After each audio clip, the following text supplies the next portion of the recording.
Mesdames, Mesdemoiselles et Messieurs, bonjour. Je me présente, Yannick Sayer, je suis polytechnicien en nouvelles technologies de l'information et de la communication.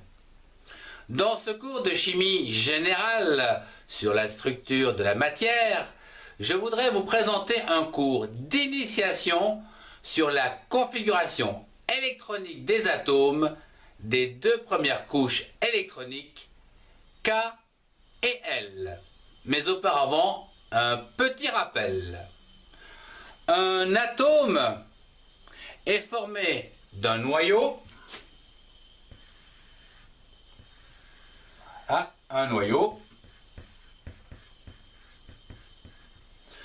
dans lequel se trouvent des protons chargés positivement et des neutrons. Autour de ce noyau gravitent des électrons sur des couches ou des orbites, comme ceci. Et nous allons voir ceux qui gravitent au niveau de la couche K et L. Dans le tableau périodique, prenons le premier élément qui est l'hydrogène 1. Au niveau de notre structure électronique, nous avons donc le noyau autour duquel tourne un seul électron. La configuration électronique de l'hydrogène sera donc d'écrire ce premier niveau qui correspond à la couche K, 1. Le sous-niveau, ce sera un type S, et le nombre d'électrons sera égal à 1. Ici, nous aurons donc pour l'hydrogène 1s1. Pour le deuxième élément de notre tableau périodique, l'hélium, He2, il se trouve que nous avons deux électrons qui gravitent autour du noyau. Nous sommes toujours sur le premier niveau, c'est-à-dire la couche K, donc 1. Le sous-niveau, c'est toujours S, et nous avons deux électrons. Donc ici, nous écrirons 1s2 pour l'hélium. Nous avons vu la première ligne du tableau périodique. Voyons à présent la deuxième ligne de ce tableau, avec le troisième élément qui s'appelle le lithium, Li3. Il a 3 électrons. Il faut savoir que la couche K est saturée avec 2 électrons, comme nous avons vu dans un précédent cours. Ici, nous rajoutons donc une couche supplémentaire que l'on appelle L.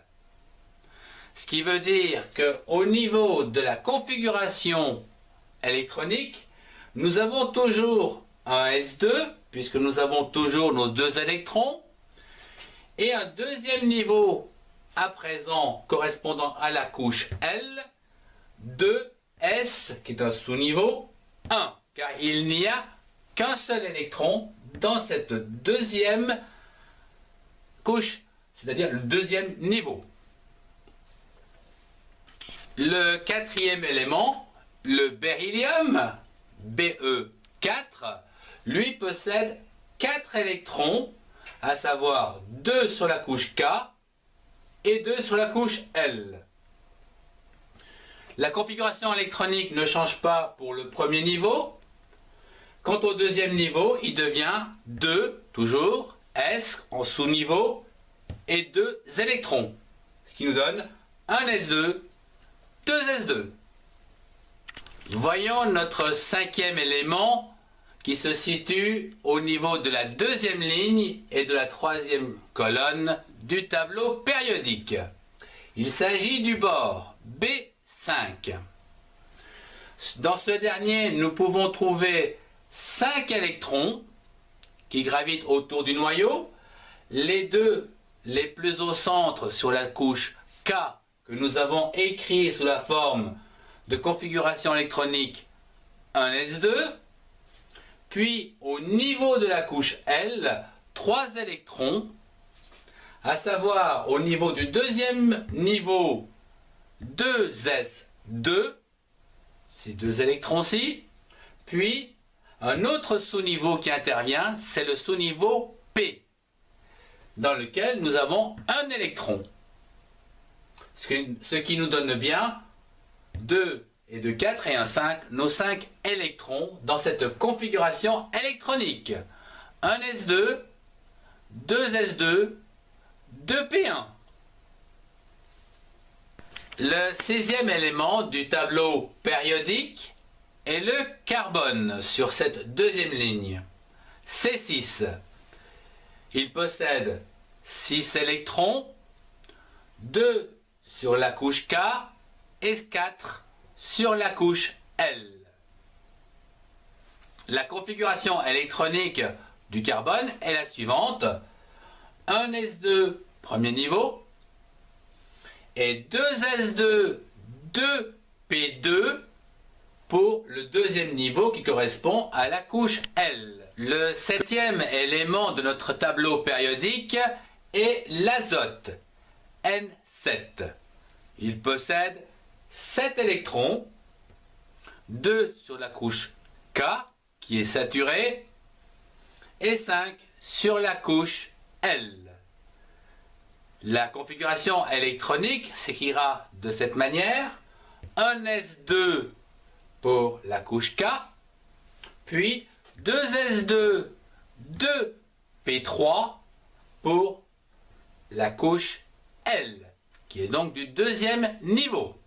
Le huitième élément de notre tableau périodique sera l'oxygène O8.